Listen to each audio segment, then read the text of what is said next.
Welcome to a space to speak your mind. A radio programme and podcast about mental health and well-being. Made by people with lived experiences. And in association with Cornwall Mind. We do cover subjects some listeners may find distressing. So for more information, help and support, please visit cornwallmind.org. A space to speak your mind with Cornwall Mind for better mental health.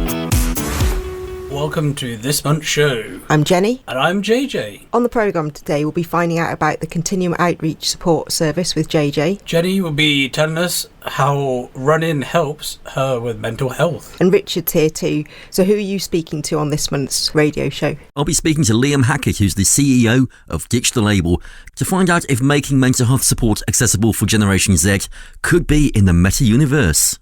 Ooh, that sounds great. And we'll also have the latest from Joe at Cornwall Mind. But first, let's find out a little bit about each other. So, tell me how important looking after your mental health is. Oh, it's a tricky question, isn't it? Because everyone has mental health and it's important that we all look after our mental health. For me, it's really important because if I am mentally well, I can carry on working and I utterly love my job and it just makes my quality of life a bit better. So that's why I've really incorporated quite a few things to keep me mentally well. Running's really important to me. I swim in the sea whenever I can do, and I try and do lots of stuff like gardening and just getting out in nature, like green space, blue space, really important for looking after my mental health, and that means that I can work and do a job that I love. How about you, JJ? What's important to you about your mental health? Well, for me, I have my support workers who are always there for me. I take CBD oil, which is cannabis oil without all the fun stuff. I do my gaming, I do cosplay or costume play, go to gaming conventions and have an amazing smashing time. That's really good. That sounds like you're doing quite a wide range of things there to look after your mental health. Yes. A space to speak your mind with Cornwall Mind. So Jenny, you've been talking about running and going to tell us about how that's affected your well-being. A space to speak your mind. My name's Jenny and I am going to talk to you about how I use running as a tool to manage my mental health. I have got long-term mental health issues which can lead me to feeling quite distressed at times and struggling a lot with what's going on, and as part of, I'm not going to say recovery because I am where I am in my mental health, but as part of my treatment, I guess I use running quite a lot. I'm not like a natural runner at all. I did a bit as a teenager, did some on and off since then, and then I was advised that I probably shouldn't really be using running as a main sporting activity or main activity due to kind of like some physical health problems. So I've kind of not really done much of it at all in recent years, and then in September 2020 I became very unwell with my mental health. I made an attempt on my life and I was in Longreach House for a short period. When I came out, due to COVID, due to staffing issues, due to whatever, there was very little support available through the community mental health team, and my family were quite concerned about where my head was and about my mental health, and my sister basically dragged me out on a jog hoping that it would help me. I really remember that first run so clearly. We ran about 5k. I think we kind of like took the phrase couch to 5k a bit too specifically, and I went from sitting on the couch to running a 5k rather than doing all the steps in between. It's maybe not the best of ideas, but whilst it hurt a huge amount physically, mentally it gave me a glimmer. It just brought a little bit of light into what was a very dark time. And I just remember that feeling so clearly of being somewhere that just felt unbearable, and then going on this jog and being like, actually, this is a glimmer of hope. And it did not fix things at all. That one run didn't fix my head. It didn't make everything suddenly worthwhile, but it gave me a little glimmer of hope. And I started jogging quite regularly, and I am not going to lie, it was not easy at all. I find it quite hard going on runs.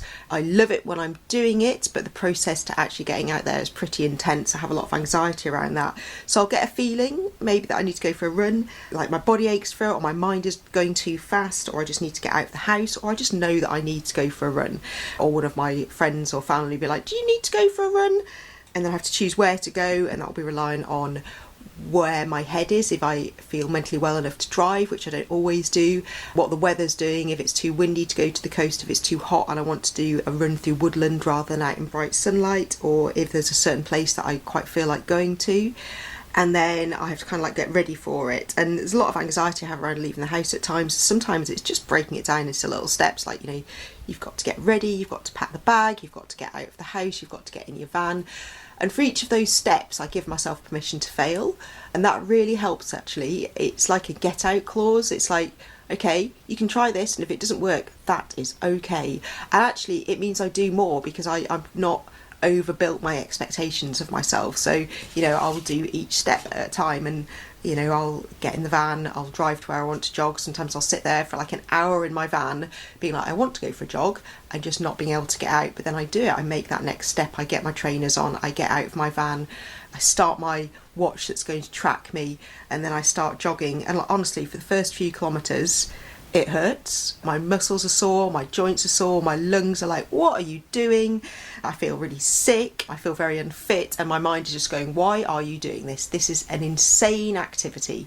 And then after about, I don't know, 2 or 3 kilometres, there's like a switch in my head, and I just feel alive. I can see the beauty around me, because let's face it, Cornwall is beautiful. It's a very lucky place to be able to run. It's beautiful. I often run on the coast path so I can see the sea. Sometimes I've seen dolphins whilst I'm running. There's always birds around, like watching the gannets diving into the waters is just magical. Sometimes there's lots of flies, not so magical. And I just feel alive. Like whilst I am jogging, I feel alive. I feel hope, I feel happiness. And it just really helps with grounding me, with giving me some focus, giving me a bit of time out of the chaos in my head. And I really, really do love it.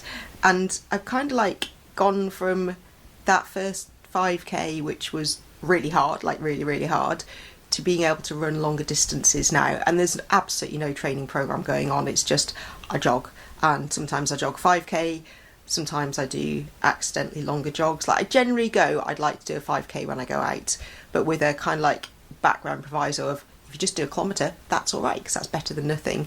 And quite often now, I'm generally running about 10 kilometres, like accidental half marathons and accidental 30 kilometres. Whilst that, obviously, that feels good when you do that, it's not the reason for doing it. I'm not someone who's ticking off the kilometres going, yay, I can do this. It's just nice sometimes to be like, wow, I am the type of person who can run 10 kilometres. It's quite nice, really. And the benefits for my mental health have been really quite profound. You know, there's a lot of evidence about the positivity of being in green space, and I definitely feel that, just being somewhere beautiful. And generally my runs are in beautiful places. I think there's being outside, getting fresh air, having space away from what's going on in your head, and doing something that just gets the endorphins going. And I feel proud that I've got this as something in my life. No one else has made me run, aside from that first run where it was my sister. It's been me who's made me do this. And I realised at one point I was kind of like looking at people who were joggers and runners and being like, oh, I really wish I was like them, and then realising that literally the only barrier stopping me from being someone like them was me. And if I wanted to be someone who went for clifftop runs and coastal runs, then the only way to do that was to go for those runs. And that's been a massive head change. It's like, oh, actually, yeah, the only person stopping me doing this is me, and therefore I have the power to change that and to become a runner. I feel really uncomfortable calling myself a runner. I feel like I'm a jogger, because that's not as serious. A runner sounds very serious, but I guess I am a runner. I'm running. I'm not running fast. I'm just plodding along, but I'm getting out there and I'm running. And I guess my advice to anyone who wants to do it is don't do what I do. So don't sit on the couch one day and then run a 5k. I think that is not the best of ideas. But doing the actual couch to 5k is a really, really good idea. It's completely free. You just need a phone so you can listen to it whilst you're running along. And it's a really gentle way of getting yourself to do something that you probably don't believe that you can do. And then give yourself permission to quit. I've found that really useful, and it means I'm less likely to quit because I've given myself permission to do it. Anything is better than nothing. Like, even if I don't manage to jog, if I get out of the house to go for a jog, that's better than sitting at home feeling bad. If I get my trainers on, excellent, that's another step towards it. And if I manage to get out and run, then that is just fantastic. Doesn't matter how far I do. And in fact, one of my most recent runs, I'd been a bit unwell physically and been advised not to run, so I'd had to take some time out and just gently getting back into it. And I went to do a run. I thought it was going to be nice and flat. It was very much not flat. It was really steep, and I did about 2 kilometres and then was like, do you know something? I'm done. I am not fit enough for this. I'm not feeling it. I can't do this. But I didn't beat myself up. I didn't think I'd quit. I still ran 2K. I still got my running gear on and got out there and had a bit of a plod along the coast path. So I think, not setting your expectations too high is a really good thing. But the other thing is hydrate and keep yourself well hydrated, before, during and after a run. It's really important to keep hydrated and eat chocolate. I carry an emergency chocolate bar with me on all my runs, and it's brilliant because it's very tasty. That's not official running advice. It's just, chocolate is a good thing. I think my hardest run, there's probably differences between hardest physically and hardest mentally. Physically was when I had been very unwell physically, had been having some quite intensive treatment in hospital, came out and was advised by someone in the crisis team that I should probably go for a jog. And it was good because it made me eat, because I have to have eaten if I'm going to go and jog. But physically it was really, really hard. But the side effect of that was that it made me feel absolutely fantastic, because I felt I had taken control over my demons and was doing what was good for me when I'd been doing an awful lot of things that were really bad for me. And I think my favourite jog was on New Year's Eve this year. I had been up in the Lake District. I'm a mountaineer. I'd been up in the mountains. My mental health had taken a turn for the worse, so I'd come home because I wanted some home comforts. Drove for 8 hours. Got home at about 10 o'clock at night on New Year's Eve, walked into my very cold house, turned my heating on and my boiler blew up, at which point I was just I can't deal with this. I can keep myself warm in my van, I can't keep myself warm in my house, so I just drove to the North Cliffs area thinking I'd just sleep in my van. And as I got there, it was kind of actually, do you know something? I'm going to go for a run. I'm going to welcome in the new year having a run. And so I kind of got my gear on, got out the van, started jogging, and it was all the firework displays were happening, and I was just running along the North Cliffs, and I could see the fireworks from St Agnes and Camborne, Redruth, all the way down to St Ives. I felt like I had my own personal firework display, and then a badger ran past me, and I was jogging, and I just felt fantastic. I felt so alive, so happy, and was this is the best way to start the year. So I think that's definitely my favourite run. In terms of where I'm going with my running, I am having to find that balance between my physical health and my mental health. I've got some physical challenges, which mean running is quite painful at times, but the benefits for my mental health are such that I actually think it's worth it. So I'm going to keep plodding along. I have this absolutely insane idea of running an ultramarathon. And it's insane because my brain thinks a marathon is too far, but thinks an ultramarathon, which is further, is an achievable goal. So it's just kind of simmering in the back of my head at the moment that that's what I'd quite like to do. And I just think for now, I'm just going to keep on plodding along and going out for jogs whenever I can, really, and exploring more parts of Cornwall and just getting those kilometres in. Wow, that was amazing to hear the story of how Jenny works with her mental health. Thank you for telling us about that. That's all right, JJ. It's, as you can see from that chat, it's just so important to me. It makes my soul sing when I jog, and it makes me feel alive, and it's really been beneficial over the past 3 years. Oh, thank you, Jenny. A space to speak your mind with Cornwall Mind. It's a space to speak your mind, and JJ has been chatting to Joe from Continuum Outreach Support to find out what it is that they do. A space to speak your mind with Cornwall Mind. Thank you for joining us today. My name is JJ. I'm your host. I have a very special guest with me today in the studio from Cornwall Continuum Care. Can you tell us who you are, please? Hi JJ, thanks for having me in. My name's Jo Archer. As well as having the pleasure of being one of your team of support workers, I'm also the Deputy Manager for Continuum Care's Outreach Support Department. Ooh, so what can you tell me about Continuum Care? Ooh, lots. Continuum Care, we strive to empower children, young people and adults to live their best lives, but in their own homes. That sounds great. Can you explain how you go about doing that then? Yeah, we provide a variety of support in a positive and in a non-judgmental way, honouring everyone's lives and respecting their individuality. We work alongside our clients, their families, and where there are any challenges, we hold firm that this is a condition that causes the challenges, not the person themselves. What sort of challenges do you have to come across when you actually supporting someone? The support we can provide really is varied. So, for example, an individual may have autism that could require mental health support, or may have had an accident and require physical support mental health support and personal care. The individuals we support in the community can sometimes experience difficulties or even prejudice, but we can help them to manage this as well as help educate the community where possible. Full training and support are put in place though to ensure the staff are equipped to provide whatever support is required. So how do you provide the support needed to look after someone such as myself? Every package of care is built around the individual's unique requirements. We can offer a variety of support in many ways. The Outreach Support Department, which is the primary department you're supported by, aims to help individuals by promoting their independent living skills. We can assist with things like job hunting, attending and participating in voluntary work or paid employment, support with education, social skills. If an individual would like to participate in choosing activities like hobbies, skydiving, who knows? This is something that we are also more than happy to support people to do, so no 2 days or packages of care are the same. We've also got our supported lifestyles, which is a 24/7 care provision, and it provides bespoke care packages to individuals with multiple or complex needs, and it enables them to live in their own homes and be supported but with dignity and respect. And then we've also got a domiciliary care department.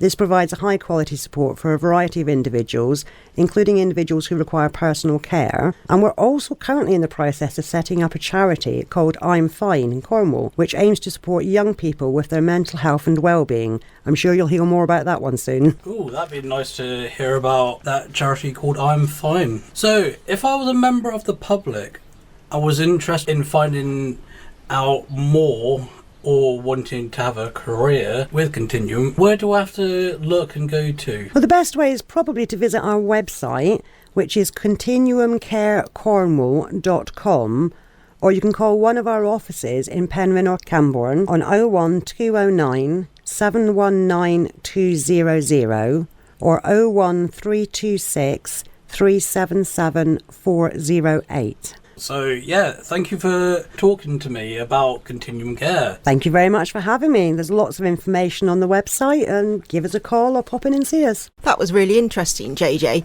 What sort of activities are you able to do because of the support of Continuum that you don't think you'd be able to do without them? Well, they actually help do like job searching, day-to-day daily tasks, so help with cleaning my apartment if needs to, make sure it's all on top with cleanliness, just checking on my mental health well-being, making sure I'm all okay, and obviously if needs to they can look into it and just trying to help me out and just really make myself a lot more happier. That's brilliant that support's there and that they're really looking out for you and making sure you get the best quality of life. I think it's fantastic. Thank you. Now to find out how Generation Z could be used in the Metaverse to access mental health services, with Richard talking to Liam Hackett, the CEO of Ditch the Label.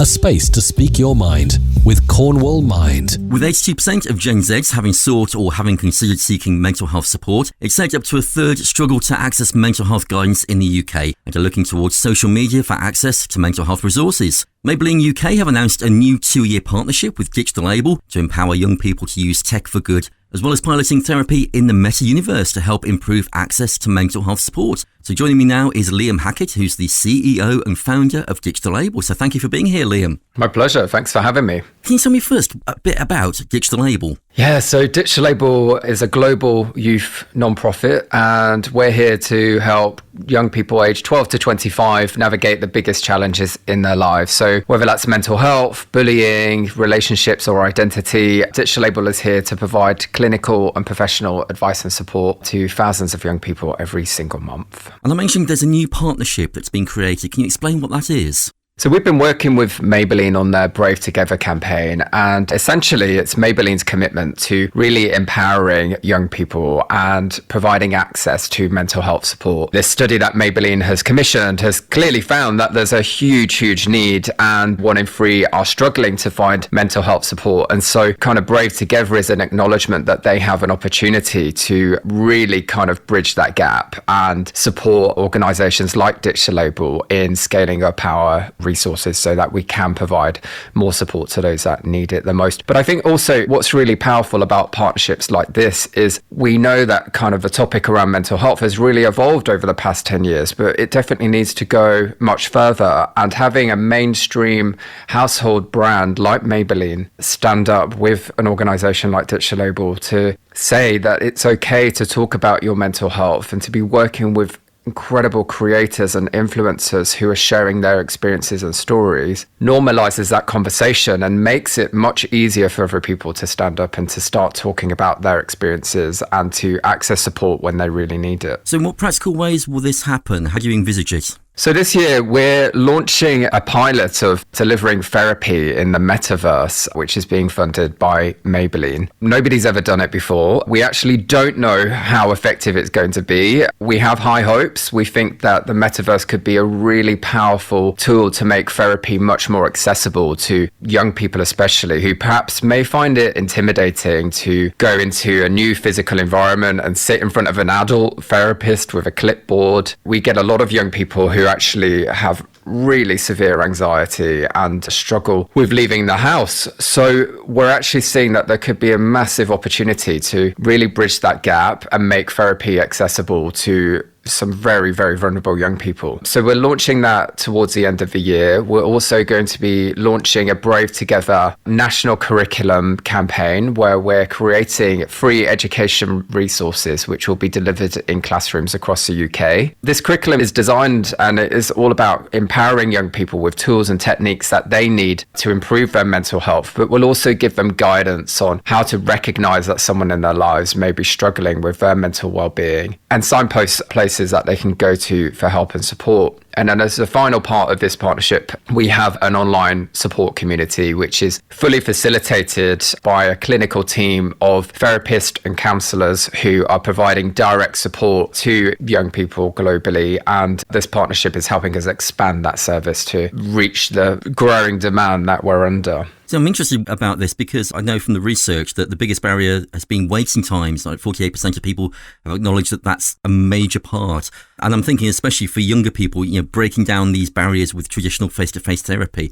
It's sort of almost killing two birds with one stone, isn't it? It's having the access there, but also doing it in a different kind of way that hopefully those that traditionally wouldn't go to maybe their GP or to some of the mental health services can access this kind of advice and guidance. Yeah, I would say a big part of Digital Label's mission is about democratizing access to therapy because, as you rightly say, wait times are really high. And if you aren't in a position where you can afford to get private therapy, then what are you supposed to do? It can leave some people incredibly vulnerable. And so a big part of our mission is about working with partners to bridge that gap so that people who really do need therapy can access it for free without really long waiting lists. And, it's really exciting to be working with an organization like Maybelline because they also share that vision and also see that there's enormous opportunity here. And I think the internet is really interesting because most of the time when social media is in the news, it's usually about how terrible it is and how dangerous it can be. But actually, this is a powerful sign and a reminder that there's also a lot of good things about the internet and social media. This study finds that a third of young people are going to social media to try and find help and support, second only to the NHS. And I think social media has really paved the way and normalized this conversation and also given people literacy about their own mental health and access to tools that perhaps 15 years ago they wouldn't have been able to access. So I think kind of in that respect, although there are harms with social media, there's also a lot of positive. And I think this partnership and the work that we're doing and pioneering digital support is a really good example of how, when it's used correctly,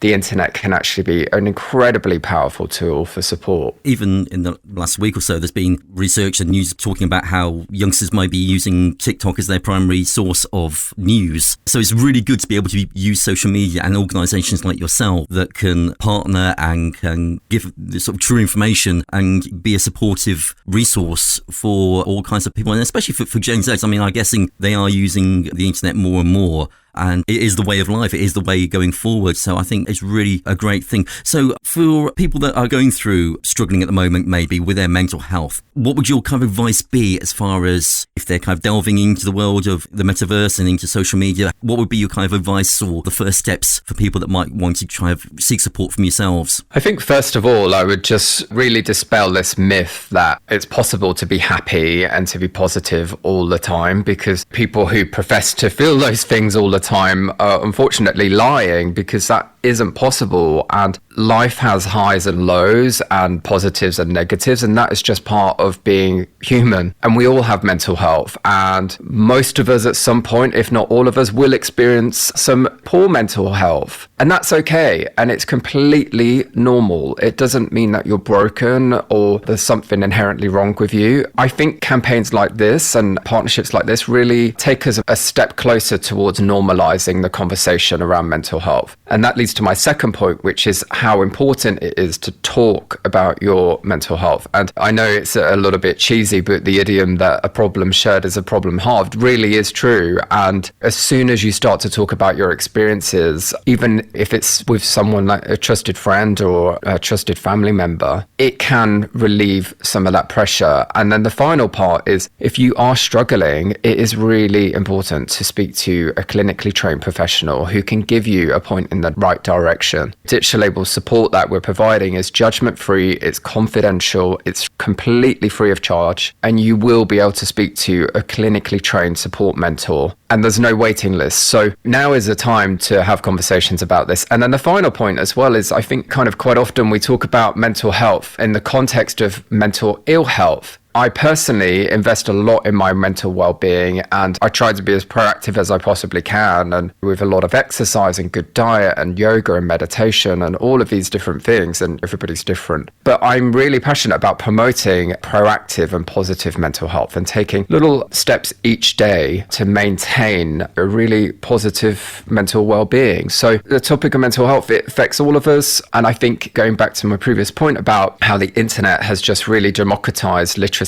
and education around this, there's so many incredible resources and tools out there. So that would be my top tips. I'm just wondering, I mean, I don't know how far this will sort of go in the future, but talking about the metaverse, I mean, could you envisage a time where we each have our avatar and we're in these, going back to sort of the 90s and the 2000s where you had chat rooms, but the metaverse of us all having this sort of online presence where we can openly talk with a group of people and not feel maybe some of those pressures that we would feel in the real world? Yeah, and it's really fascinating because we've worked in online games before, and what we've observed is there's a real unique psychology when you're representing yourself as an avatar. There's almost a level of detachment, and that can make it much easier to be open and to talk about things that perhaps you would struggle to talk about if it was a face-to-face conversation, for example. And so actually there can be really huge advantages to that kind of therapy in that kind of environment, particularly if it's with somebody who is struggling to talk and maybe hasn't told anybody what they're experiencing before, or maybe feels threatened kind of sitting opposite somebody with a clipboard. That can be intimidating when you haven't experienced anything like that before. And so I think there's a massive opportunity here. And I think Digital Label's manifesto has always been about using technology to deliver social good. And I think this is another great example of how to do it well. So if people want more information on what we've been talking about today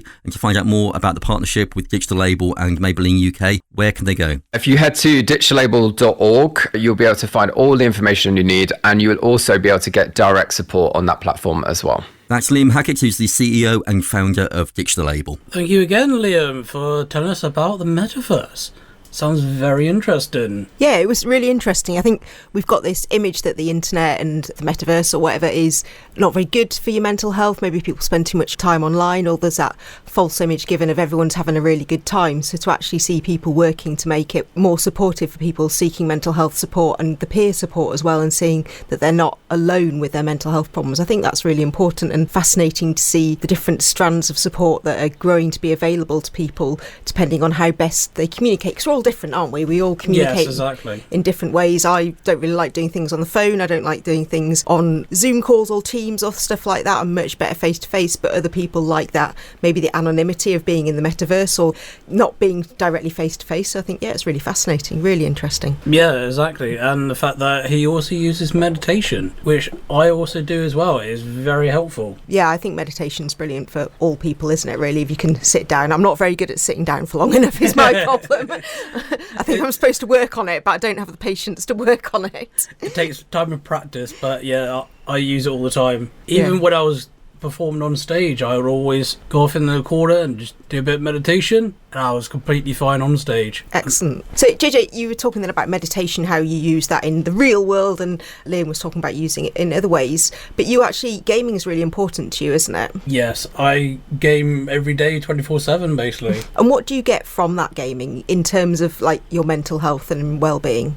Basically, it helps me relax. It's just a nice way to get out and just basically experience other worlds, and it's just full blast, really. I love doing it all the time. And do you feel you get a community from that? Yeah, there's a massive community for us gamers, and we're all one big happy family. That's really good to hear. And tell me more about that community. Is it people just from Cornwall, or is it a more global community that you're being part of? It's worldwide, basically. Everyone around the whole entire world, we're all gamers, we all do the exact same thing, just obviously in other places around the world, and we all love it, we all have fun, we all go to gaming conventions, dress up and just have a blast, and it's always fun doing it. That's brilliant. And do you feel it really improves your quality of life then and your well-being? Yes, it does, because it also helps with the hand-eye coordination, which some people always like, because it's quite handy, because you have to multitask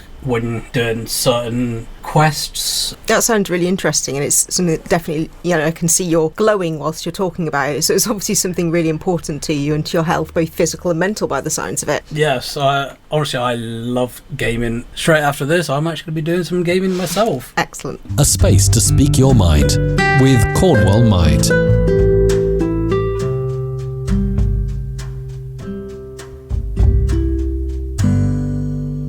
Right, time to welcome back Joe from Cornwall Mind with an update on what's been going on. Thanks, JJ. Yes, August is a really busy month for Cornwall Mind. This week, the first week of August, we're celebrating Local Minds Week. It's a chance for us to tell everybody about the Mind Network. I think most people have probably heard of Mind, the mental health charity, but there are actually 100 local minds across England and Wales, and each are an independently registered and funded charity. So yeah, we're Cornwall Mind. We're the only mind in Cornwall. And the good thing about being an independent charity as well is that we get to tailor our services to suit our community. So if people fundraise, we ask that you fundraise for Cornwall Mind, because then every penny that you donate to us, it stays in Cornwall to help people that are struggling with mental health difficulties and problems in our local community. So yeah, Local Minds Week. We're sharing lots of information about it on our social media platforms. That'll be Instagram, Facebook and LinkedIn at Cornwall Mind. We're really excited for Cornwall Pride. So Cornwall Pride is going to be in Truro on Saturday, August the 26th.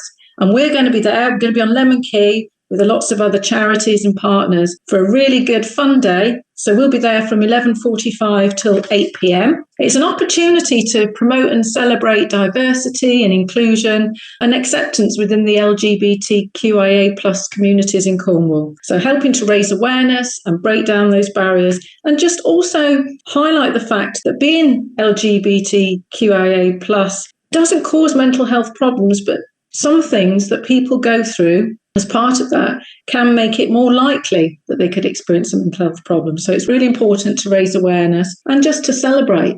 We've also got some new groups launching. We've got another Eco Action group launching on the 29th of August in Redruth. So that's for people that, have concerns about the climate. It could be causing them anxiety, but they just want to do something really positive to help. So a great little group led by Rob. We've got a 5 Ways to Wellbeing programme launching in St Ives, so really excited about that. It's the first time that we've actually offered a group in St Ives, and something that we really want to do. It's really important. That's starting on the 28th of September. And we launched in a brand new group. It's called Music in Mind, and it's songwriting. But you don't need any musical or songwriting experience at all. It's literally for anyone that would like to improve their well-being, but especially after experiencing trauma. It's just an opportunity to help you make sense of things, really, and understand yourself better. It's a 6-week workshop in Truro, and you'll just develop an understanding of how music can help with emotions and communication and work through past experiences of trauma in an informal and positive way. It's a lovely group. It's a small group as well. So if you're interested in that or any of our groups, you can head over to our website at cornwallmind.org. And we've got a referral form, an online referral form. So you just fill it in. You don't need to be referred by anyone else. You know, we welcome self-referrals. We're also recruiting. So we're going to have quite a few jobs out, which is really exciting. If you head again over to our website, get involved, work with us. That's where you'll find all our current opportunities. So yeah, new jobs coming out, all sorts of different roles. So please, if you're passionate about mental health and you want to get involved and join our team, we'd really love to hear from you. A space to speak your mind with Cornwall Mind. That's all for this month's show. If you missed anything, you can download the podcast right now on Apple Podcasts, Google Podcasts, Spotify and Amazon. For support and more information for better mental health, visit the Cornwall Mind website or call the Mind helpline during office hours on 0300 123 3393. You can phone the 24/7 NHS local urgent mental health response phone line. It's free to access by anyone, any age, on 0800 038 5300. And don't forget, you can always call the Samaritans anytime for free on 116 123. If you'd like to be a part of the show, you can get in contact. Just email spacetospeakyourmind@gmail.com. You can also follow us on Twitter @spacetospeak or like us on Facebook. Thanks for listening to us, and we hope you catch us next time. And just remember, you can catch up on podcast if you have missed anything. A space to speak your mind with Cornwall Mind for better mental health.